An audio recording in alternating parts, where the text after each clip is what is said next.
कि professor mister one तुम्हारे husband है? तुम्हारी शादी कब हुई? तुम मतलब शादीशुदा हो? तुमने हमें बताया नहीं। तेज चिल्लाओ मत, धीरे बोलो वरना कोई सुन लेगा। ये शादी सीक्रेट है। लेकिन तुम्हारी शादी कब हुई? ये सब कब हुआ? बताओ मुझे। शांति से पहले घर चलो, फिर बताती हूँ।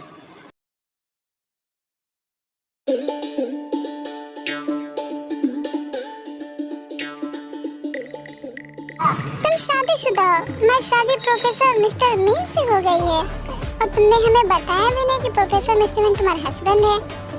उनके साथ तुम्हारी शादी कैसे हो गई? मेरी होनी चाहिए थी। मैं ब्यूटीफुल हूँ, तुम नहीं। मिस्टर मीन की शादी मुझसे होनी चाहिए थी। मैं कितनी ब्यूटीफुल हूँ। जिमिन, तुम्हारी शादी प्रोफेसर साथ कैसे हुई ये सब क्लियर करो पहले। और ये भी बताओ क्या प्रोफेसर मिस्टर मीन तुम्हें चाहते हैं या फिर ये नॉर्मल मैरिज है या फिर फोर्स मैरिज है या फिर आप दोनों एक दूसरे को चाहते थे?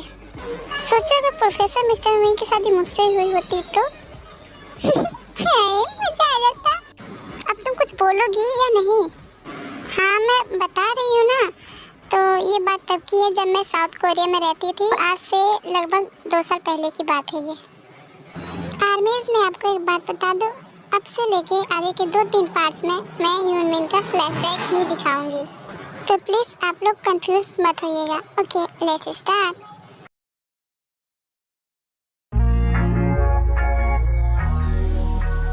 साउथ कोरिया में मेरा एक बहुत बड़ा सा घर था। वो बहुत सुंदर था। मेरे डैड ने मेरी पसंद का बनवाया था उसे।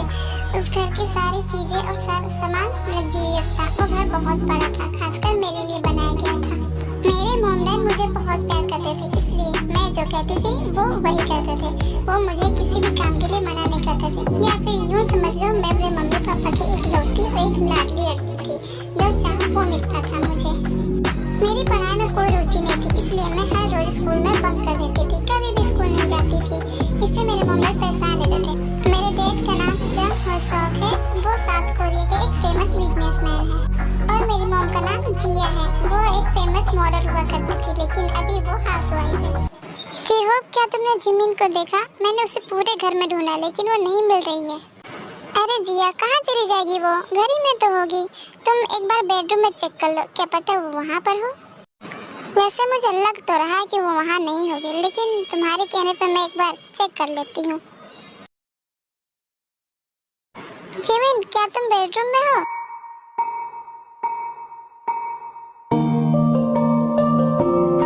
ये तो यहाँ भी नहीं है और टीवी चालू करके चली गई है और इसका बेडशीट भी बिखरा पड़ा है। कहीं ये क्या हुआ स्वीटहार्ट? मेरी प्रिंसेस यहाँ नहीं है क्या? आपकी प्रिंसेस उस यूनजन के साथ बाहर गई है।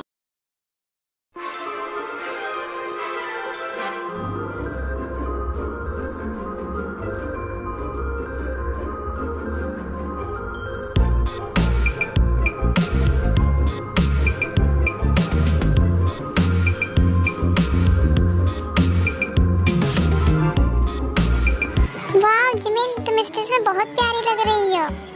हर रोज तो प्यारी लगती ही हो, लेकिन आज कुछ ज्यादा ही लग रही हो। तो फिर चले मूवी देखने? हाँ चलो मूवी देखने। मैं इतना तैयार क्यों होके आई हूँ? मूवी देखने के लिए ना। लेकिन क्या तुमने अंकल आंटी से पूछा? नहीं, मैंने उनसे नहीं पूछा। अगर मैं उनसे पूछती तो मुझे नहीं आने देते। वैसे भी उनको पता है कि मैं अपने खास फ्रेंड यूनजन के साथ ही रहती हूँ और घर जाने के बाद थोड़ी डांट मुझे पड़ेगी, पूरी तो तुम्हें ही पड़ेगी ना। ये क्या जिमिन, ये गलत बात है। प्लान तुम बनाती हो, डांट मैं खाता हूँ। यही हर बार की तरह इस बार मैं डांट नहीं खाऊंगा। फ्रेंडशिप में तो सब चलता है यूनजन, क्या तुम मेरे लिए इतना नहीं कर सकते? तुम्हारे लिए तो मैं अपनी जान भी दे सकता हूँ जिमिन। अच्छा फिर चलो मूवी देखने, बाद में आकर डांट खाना। मूवी अच्छी थी है ना जिमिन? हाँ लेकिन थोड़ी सी डरावनी थी, पर अच्छी थी। मुझे तो मजा आया। अच्छा तो तुम दोनों मूवी देखने गए थे? जिमिन, तुमने हमें बताया भी नहीं और इस यूनजून के साथ मूवी देखने चली गई थी। कम से कम बता के तो जाती, हम तुम्हें मना थोड़ी ना करते। मम्मा, मैं आपको छोड़कर अकेले नहीं जाना चाहती थी, लेकिन इस यूनजून ने मेरा सिर खा रखा था। कहता चलो मूवी देखने, चलो मूवी देखने, वरना चली जाएगी, मूवी खत्म हो जाएगी। इसलिए मुझे आपको बिना बताए जाना पड़ा। I am sorry mom. Yeonjun, क्या तुम जिमिन को ले गए थे? हाँ आंटी, मैं ही लेके गया था। आइंदा से मेरे बच्चे को कहीं मत लेके जाना, समझे? अब तुम जाओ अपने घर। मम्मा, आप मुझसे नाराज तो नहीं हो ना? मैं तुमसे क्यों नाराज होंगी बेटा? चलो मैंने तुम्हारे लिए तुम्हारा फेवरेट खाना बनाया है, चलो चलो जल्दी। ओके मम्मा, मैं फ्रेश होके आती हूँ। यूनजुन मेरा बहुत ही अच्छा दोस्त था। हम दोनों बचपन से ही फ्रेंड्स थे और हमारी फ्रेंडशिप बहुत गहरी थी। मेरी मम्मी कभी कभी उस पर नाराज हो जाया करती थी और मेरे डैड भी कभी उस पर गुस्सा करते थे, पर वो बहुत अच्छा फ्रेंड था मेरे लिए। मेरा सब कुछ था, मैं जो कहती वो वही करता था। मेरी खुशी के लिए वो अपने ऊपर डांट भी खा लेता और इल्जाम भी ले लेता था। फिर मेरी लाइफ में वो दिन आया जिसकी वजह से मेरी पूरी जिंदगी ही बदल गई। मुझे आज भी वो दिन याद है।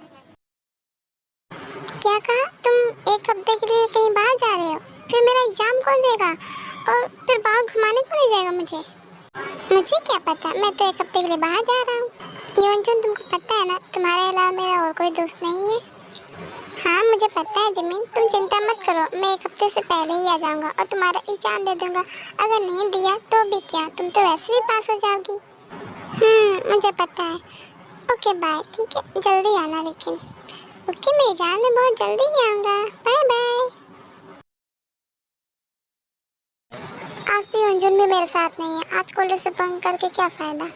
कोई बात नहीं, मैं तो कॉलेज के पार्क में भी टहल सकती हूँ, लेकिन कॉलेज में नहीं बैठूंगी। जिमिन कानों में ईयरबड्स लगा के सॉन्ग सुनते हुए रोड की तरफ से जा रही होती।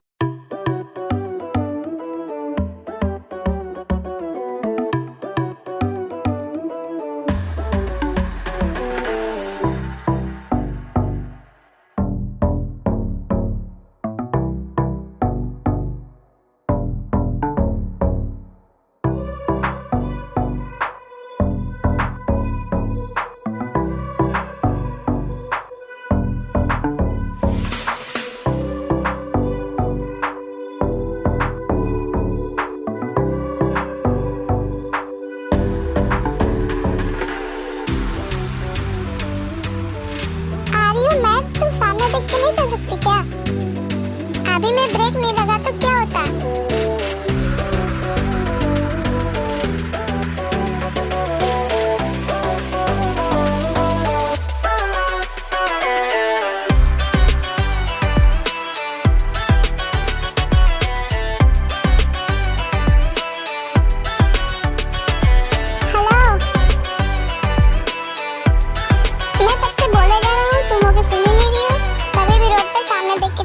ये बस लगा के मत चला करो, समझी?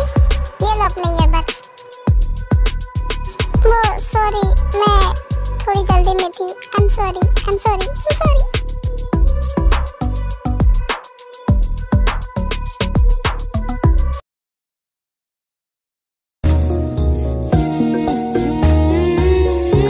मैं तब से बोले जा रहा हूँ, तुम मुझे सुन ही नहीं रही हो। कभी भी रोड पे सामने देख के चला करो और ये बस लगा के मत चला करो, समझी? ये लो अपने ईयरबड्स। जिमिन में प्रिंसेस, क्या हुआ तुमको?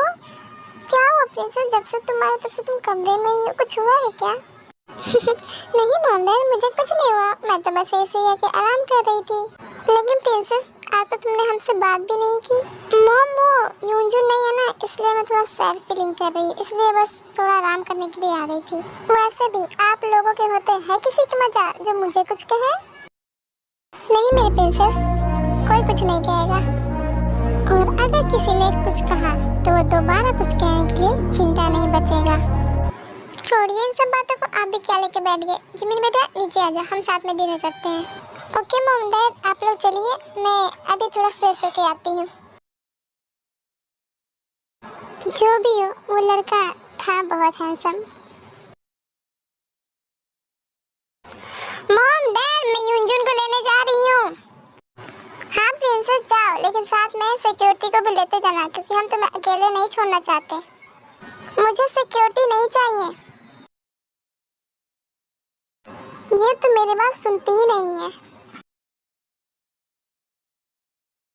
ये मॉम डैड तो पीछे ही पड़ जाते हैं, सिक्योरिटी को ले जाओ। अगर सिक्योरिटी को ले जाती तो मैं मस्ती कैसे करती हूँ जिनके साथ? अरे ये तो वही लड़का है, ये यहाँ कैसे? अच्छा हुआ जो मैं यहाँ पे आई, वरना इससे मिल कहाँ पाती। मैं ऐसे नहीं बैठ सकती, मुझे कुछ तो करना होगा।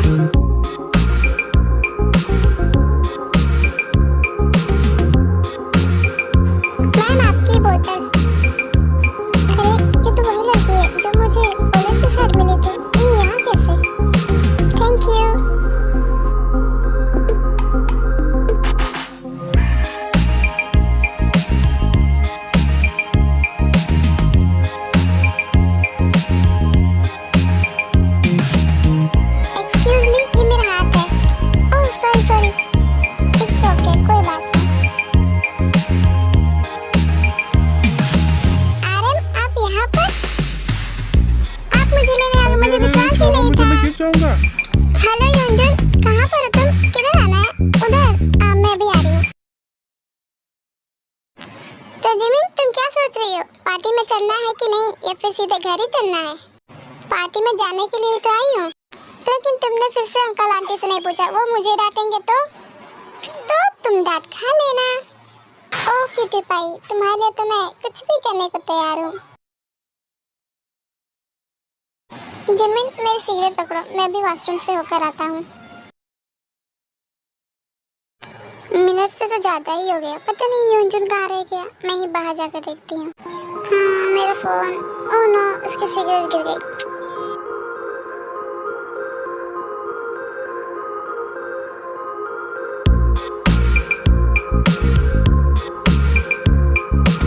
ये लड़का यहाँ पर भी, ये यहाँ पे क्या कर रहा है? शायद वो लड़की यहाँ पे घूमने आई है, पूरी सिगरेट भी पीती है।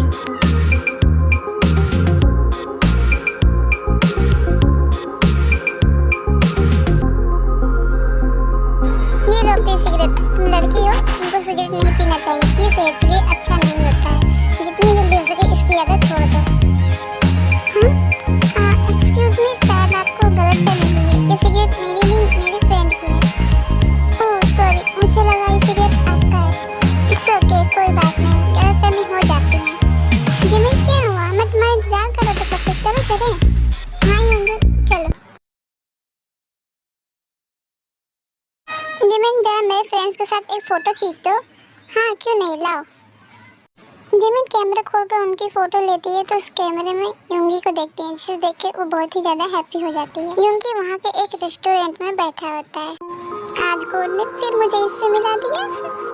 युंजू जरा इधर हो जाओ, इधर और थोड़ा। हाँ अब ठीक है, थोड़ा सा जूम कर लो। हाँ अब बड़ी फोटो आ रही।